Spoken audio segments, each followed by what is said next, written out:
Straight after, it's quite a surreal feeling. It's, you couldn't be higher than high, or like an out-of-body experience, if I'm going to be honest, and just the pure love.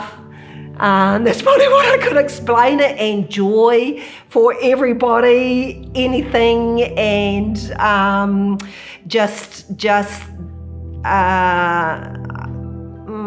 yeah.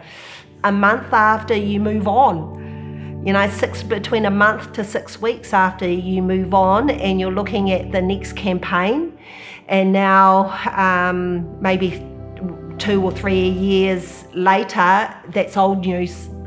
You know, it's history, and you forget it. You don't forget it 100%, but it's no longer valid, because it's the next time that you will be judged again.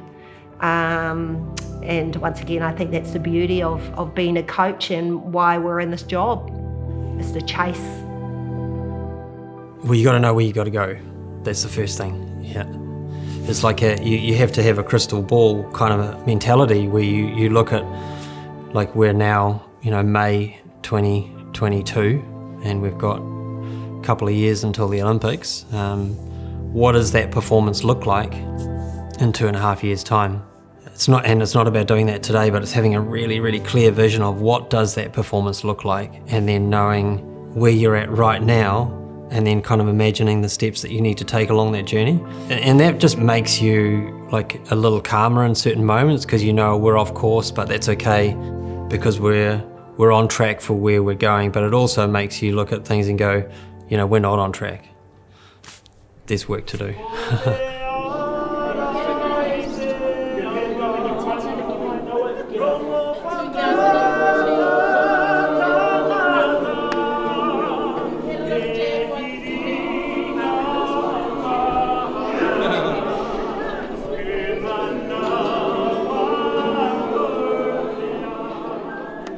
Something that's really valuable for everybody to have is like a philosophy, or a method, or a set of principles, and you got to know your way and understanding your way. In my earlier years, I sort of emulated on what I thought a coach needed to be, and knew all the time that it didn't sit with me, because it was sort of against my way or against my personality or character. So out of that, I think I've learnt to be more confident, but also find my own strengths and what resonates with me, and go with it, basically. So what was the Tūāpapa of our rōpū?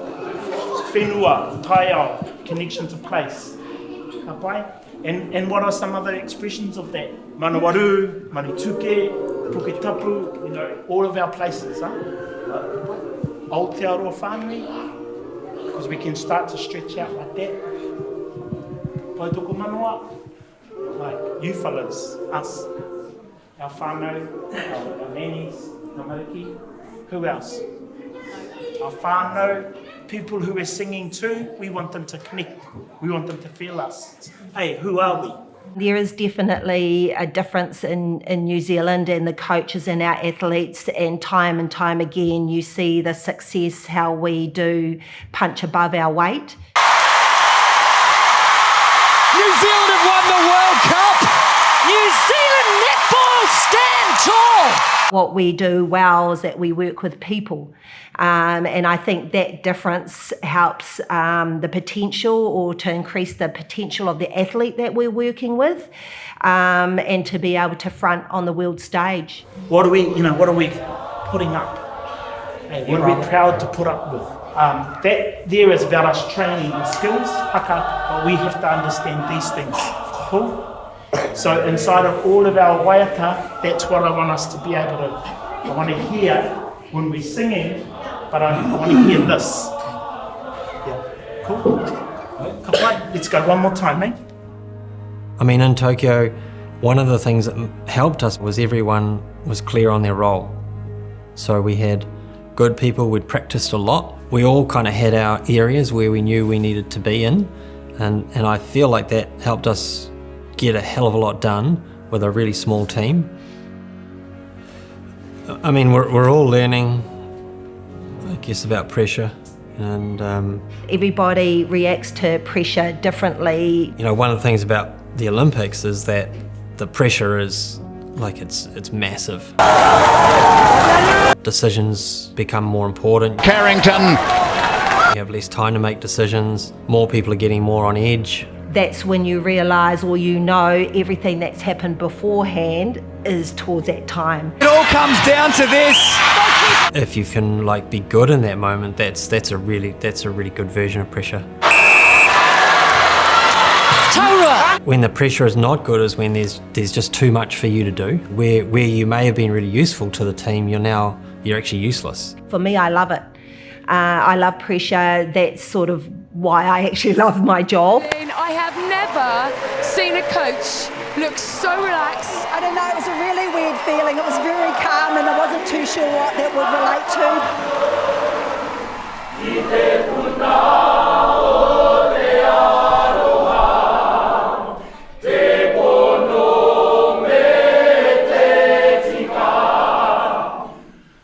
It's never about the coach.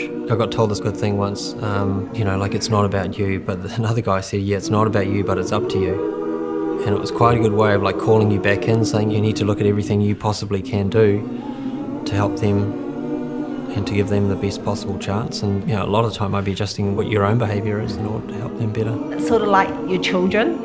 And I think the influence that you have over your children, for me, is the same what I think of the athletes. So there's love, there's tough love, but also there's a care element that I feel that you want that person to be the best that they can. The support that you will wrap around that person, I do that with my heart. Finally, I'd just like to thank my family, my amazing wife, Viv, and my 3 young kids. As you know, there's no way that the sacrifices could be made without the support of the family, so thank you very much. We've got people that have their own values and reasons why they want to be an athlete or want to compete at the highest level, and that's what you have to tap into, because you get the soul or the spirit of that person, and when you get it to that stage where you amalgamate it with others, it's so powerful. They can talk about it, yeah. They look straight at it, yeah. They'll say what they're nervous about. They'll say they're nervous. They won't pretend. Yeah, they won't diminish the opposition to make themselves feel better. It's my job to be able to instruct them, direct them, communicate. And I have actually said it with athletes, if I don't communicate with you, that's when there's something wrong. There needs to be discussions that need to happen, whether it's the individual, whether it's a staff member, whether it's the team, that's all part of it. Like, for sure, the training's going to change and the technology's going to change, but the ways we relate to people and the ways that we bring a group of people together, they need to build on top of one another. How we evolve our learning together, I think, is really, really important.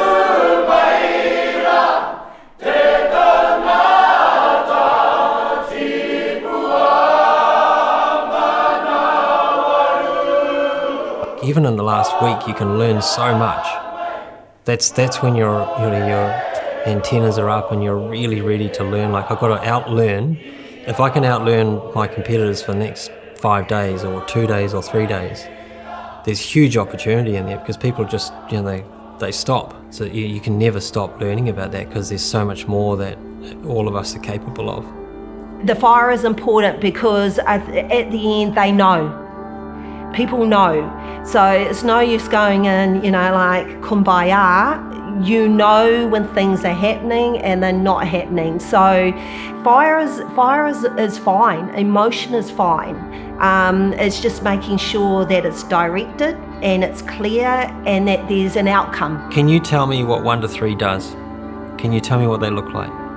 Can you tell me what they do every day?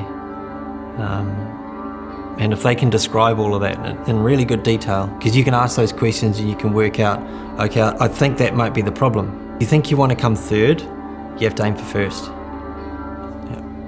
If you think you're a medal chance, so you think we're top 3, you have to be thinking we're number 1, and you'll probably come second or third.